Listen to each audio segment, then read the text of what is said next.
Hi there. Thank you for being here. Today we're going to speak about desire, design, and consciousness. And the thing that I really want us to understand is that design, when we think of the word design, we don't want to think about Restoration Hardware or Architectural Digest or even how a space is supposed to look. When we think about design, we want to understand it's our opportunity to adapt our space so it better supports what we want. And that's how we want to feel. And it's how we want to experience our life, but also how we want to support the outcomes that we desire. So with desire, there's this deep connection with design. And this is because when we think of design, we want to think about our space, okay? So if you think of it from a human ecology perspective, also think about like animals living in nature. Their ecology is their environment. Our ecology as humans is primarily the environment of our home. It's where we spend the most time. And so let's just shift the way we think about design, and it's not about how our space looks. It's how our space feels and how our space supports the experience and outcomes we desire. Because up until this point, for the most part, design takes how a space looks as being the pinnacle.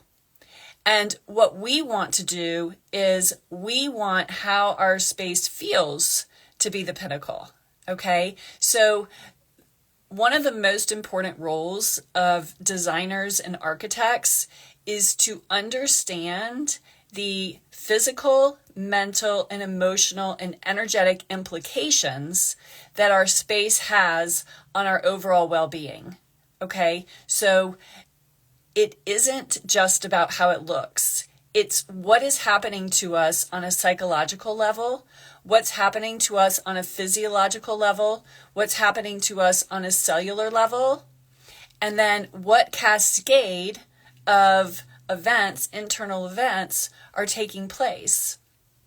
And here's the thing to recognize. We experience a place on a physical level, a mental level, an emotional level, and an energetic level. And so where desire, design, and consciousness come together is it's how we evolve, how we flourish. And so I have a couple notes here that I want to make sure that I touch base on. And so one of the things is that neuroscience is opening up our awareness into how our environment impacts experience. And so this is how we're going to be shifting the future of design.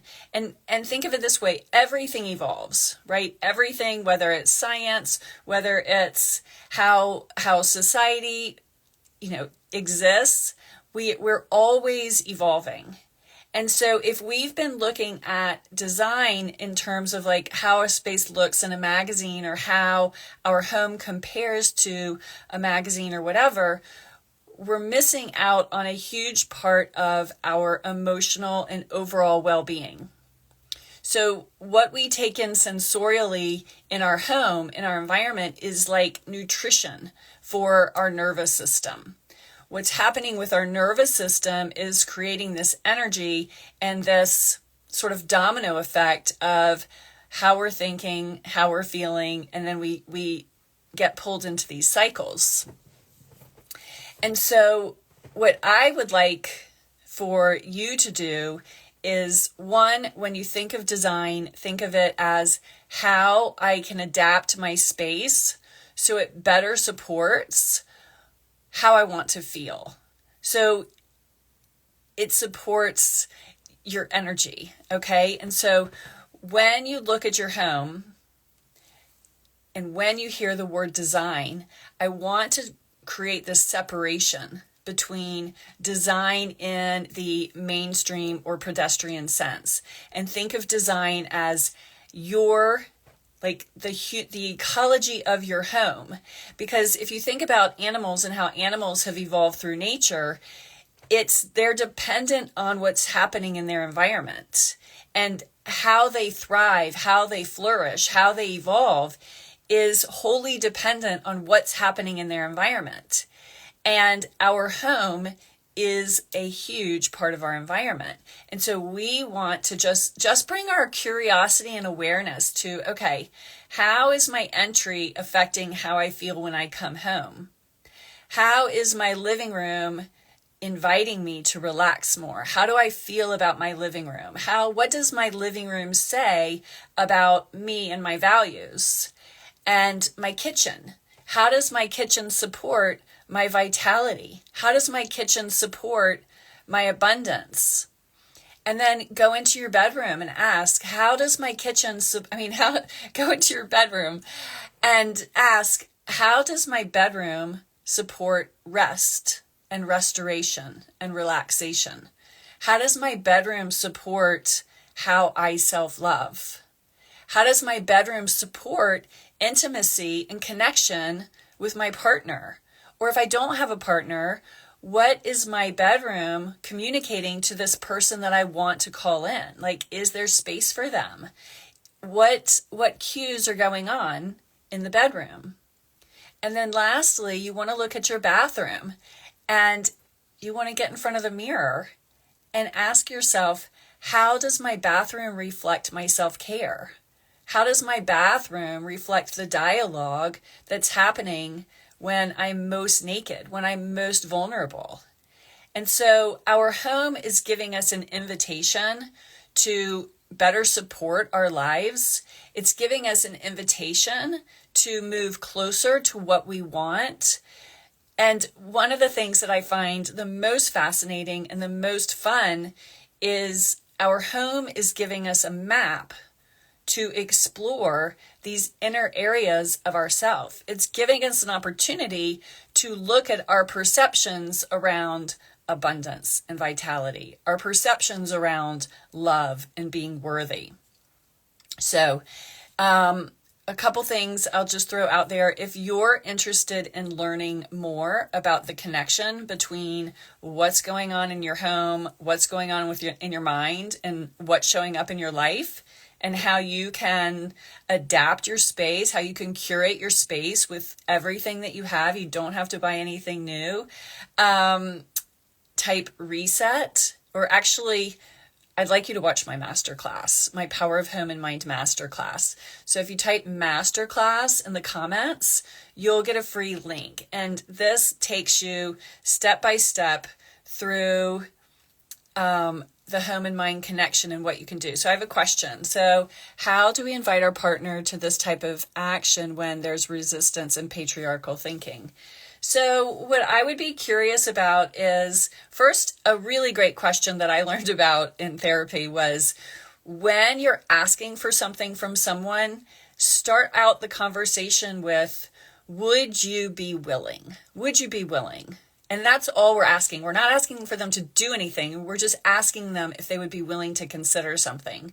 So if you have a partner and you would like them to be open to understanding the language your home is communicating or the language your bedroom is communicating, then one, y'all could watch the masterclass together, because this work is based in science. And so if someone has a resistance and they're sort of like seeped in this patriarchal thinking, if they can connect like the science of epigenetics and the science of, you're so welcome, and the science of neuroplasticity and the interconnection between that, then there's a chance that they're going to be more open.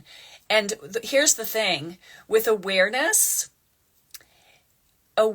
changes everything. So with your partner, if he just says, yes, I'm willing to watch this masterclass with you, I'm willing to change my perspective a little bit, or just I'm willing to do this because I love you, no matter what, their awareness is going to change.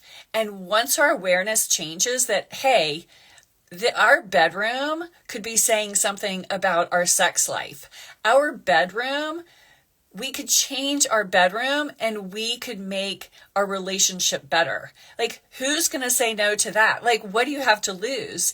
And it could be as simple as moving the artwork from one place to another. It could be as simple as, you know, I'll give you a really good, juicy bit of information for the bedroom. The bedroom, you have to think about who you want to give audience to in the bedroom. Okay. So if your sex life, this, I'm not talking to you specifically, but I'm saying in general, if our sex life isn't the way we want it, and there's something holding one of us back in the bedroom, you really want to look at who is in the bedroom. Okay. The bedroom is the one room in the house that it is meant for two people. You and your lover. That's it. Okay. So when we have small kids and, we're nursing through the night, maybe they're sleeping in bed with us. But when all of our kids are out of bed, everyone in the bedroom has audience to what's happening with us and our partner in bed. And so we do not want pictures of our in-laws. We do not want pictures of our best friends. We do not want pictures of the family reunion in our bedroom. Now, there are some exceptions to this, but what you have in your bedroom is giving audience to what is happening in the bedroom. And so intimacy and having, family members in the bedroom, it does not mix, okay?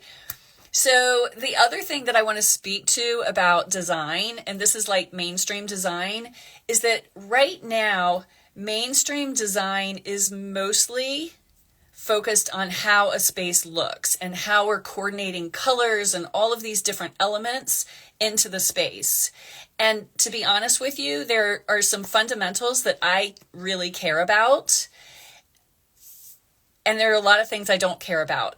But the one thing that's most important is that I get to know who you are. If I'm going to have creative liberty to do anything in your home, you're coming with me. Like, I can't do it by myself because there's so much information. Like, your home is so personal. It's so intimate. It's such a vulnerable space. And who's allowed beyond our front door is our choice. And so if you have someone help you with design elements, you want to make sure that they have an awareness for how the space is going to influence and impact you on physical, mental, emotional, and energetic levels. And that includes what's happening in your relationship. Like, there's a lot of vulnerability here because if I'm working with a client, I'm asking them, like, what's working? What's not working? Is there anything you want to change with your health? Is there anything you want to change with your finances? Is there anything that's not working in your relationships? Is there anything going on in anyone in the household's life that could use some bolstering and support? Because our home is telling a story. And if we're not clued in to what that story is, here's the thing. We are perpetuating more of what's happening because our home communicates a language and it tells our story. And so this is why the future of design has to change, because we're on this track for improving, enhancing our human potential, right? Like, neuroscience is taking us on a different track. And one thing I love is that neuroscience and mysticism, neuroscience and soul are starting to connect. And there's very little differentiation between the two, except for the language that's communicated. And so, because of this focus on higher potential and for optimal well-being, we haven't been looking at how our environment is perpetuating those things that are happening, how it's influencing the inner chatter of our mind. And so that's why I'm so excited about the work that I'm doing, because it hasn't been done yet. And it's a big blind spot that's been happening in the wellness industry and in the design industry. And so if you find this intriguing and you want to learn a little bit more about it, type masterclass and I'll send you the Power of Home and Mind Masterclass. And the other big piece of this is our desire. And so if you've been neglecting your desires, or if you've been feeling guilty about going after your desires, I would type desire in the comments and I'll send you my Power of Desire Masterclass. And it's how to tap into your innate superpowers. And your desire is one of those superpowers, but also the environment of your home is one of those superpowers. Because if you think about it, our home is just sitting there. Like, we haven't been intentionally considering our space as having a big influence on what's going on in our life. And so we're sitting on this enormous potential. And once we understand the potential that our home holds for whatever we want, we open up an entirely new terrain. And this is because our home helps us access parts of the subconscious mind that are not accessible. And that happens because our subconscious mind takes all of its information in through our environment. And so if we want to make the subconscious more conscious, we want to start tapping into what our home is communicating, because our home is like the programming partner to the subconscious mind. And if you're just popping in and you want to get my free masterclass on the Power of Home and Mind, just type masterclass in the comments and I will send that over to you. And the other masterclass that is really important is the Power of our Desire and tapping into our innate superpowers. So if you're interested in that masterclass, type desire. But we're talking all about desire, design, and consciousness, and how the future of design has to change because it's the logical next step. Our environment is like our human ecology. And just like animals who live out in nature, their environment determines or undermines how they thrive, how they flourish, and how they evolve. And the exact same is true with us. Our environment determines or undermines how we flourish, how we thrive, and how we evolve. And so if we are on this path of, just overall well-being or self-actualization or transcendence, like wherever we are, even if we're in survival mode, our home has an enormous potential to help us shift. And so there's layers and layers to this. And I go over all of it in the Power of Home and Mind Masterclass. If you're interested, type masterclass and I'll send it to you. And again, when we think about our home and when we think about design, we want to recognize that design is not an elite sport. Design is not this superfluous thing. Design is how we adapt our space so it supports what we want. And so we want to get really curious about how each room in our home is impacting specific areas of our life. And that this is all I put all of this in the reset program, and it takes you from your desire and what you want and shows you how to weave your desire into every room in your home. It shows you the science behind design and behind like the home, mind, and desire connection. It's based in epigenetics and neuroscience, and neuroplasticity is a huge part of this. So anyway, does anyone have any questions? I'm kind of throwing a lot of information out there to you right now, but I want us to shift the way we think about our desire. Our desire is what taps into like the passion of life.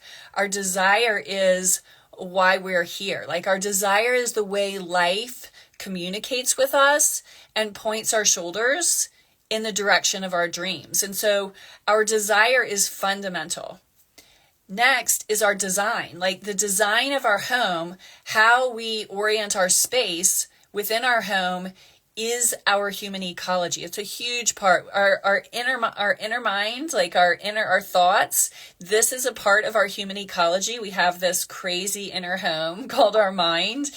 And our home is our external ecology.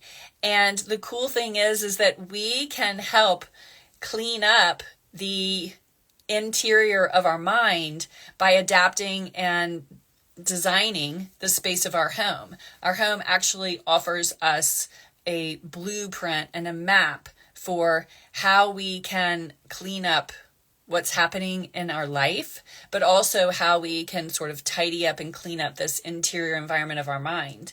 And I created this, it's called the life design method, and you can apply it to any area of your life. And it's a 3-step process. And I'm going to share it with you, but I want you to realize it's about our internal home, and then it's also about our physical home.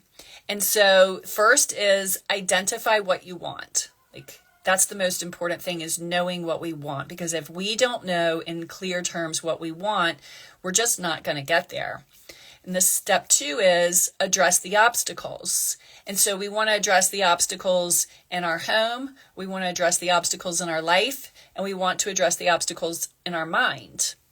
And then third is align accordingly. And so what happens when we align what we want, our desire, when we align what we want in the physical space of our home, and when we align the interior of our mind with what we want, we cannot help but manifest. That's what manifesting is all about, alignment. And so the thing is, we're always manifesting.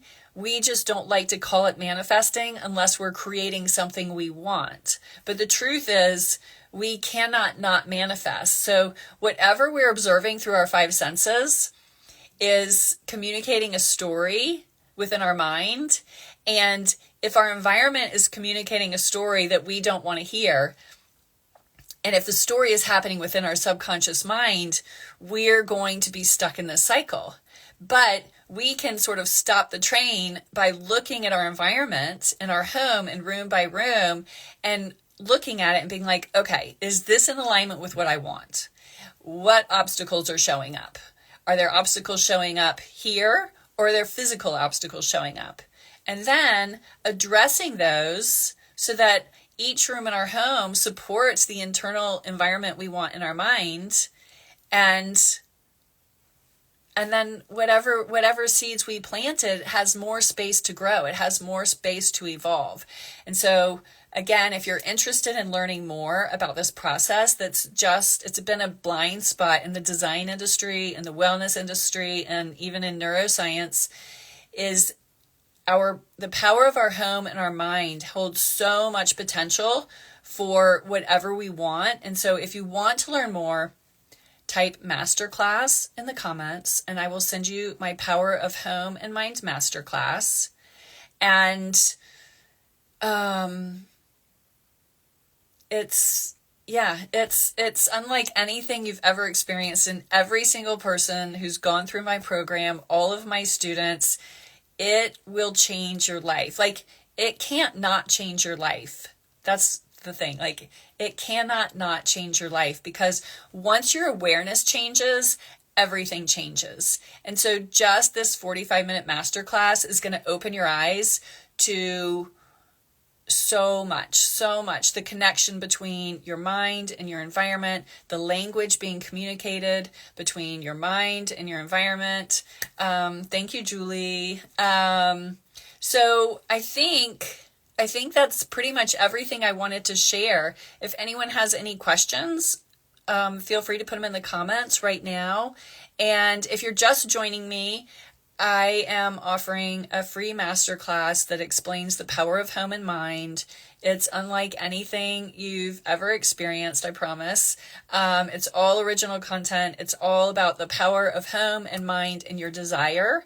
And it's backed by epigenetics and neuroscience, neuroplasticity. And it's really changing the future of the design and the wellness industry because of our consciousness, right? Our consciousness is expanding, and our home isn't meant to be just this visual, beautiful thing. Our environment is meant to elevate our consciousness. It's meant to help us evolve, and it's meant to help us like support, encourage, and accelerate the things we want for our life. And it's totally possible. And I lay it all out in the Reset program. Also, I should say that if you watch the masterclass, at the end, I offer 50% off the Reset program. And also you get into my community for free. So there's a really great little package that I've put in the end, because the main thing for me is I want people to understand how important their desire is. I want people to understand the potential that their home and their mind holds. And I want people to understand that we have a huge amount of innate superpowers available to us, and they don't cost a thing. Like, we already hold all of them, and it's just a matter of understanding how we can use them so that we can move closer toward the life we want, whatever that is. And so that's sort of my conviction, is that I want you to go after your desires. I want you to go after what you want, and I want to show you how your home can help you, and how your home can help you move through the obstacles and clear the obstacles of your mind so that you can get out of your own way and move toward what you want. So again, thank you so much for being here. And if you have any questions, I'd love to hear from you. So you can throw them in the comments. You can DM me. You can send me an audio on DM. So thank you for sharing your time with me, and I'll have another conversation tomorrow around 11 or noon. I'll let you know, but I'm sure it'll be juicy. It'll be about desire and design in some context. All right. Thank you so much for being here, and DM me if you have any questions. And I will be putting up this recording. All right. Have a great day.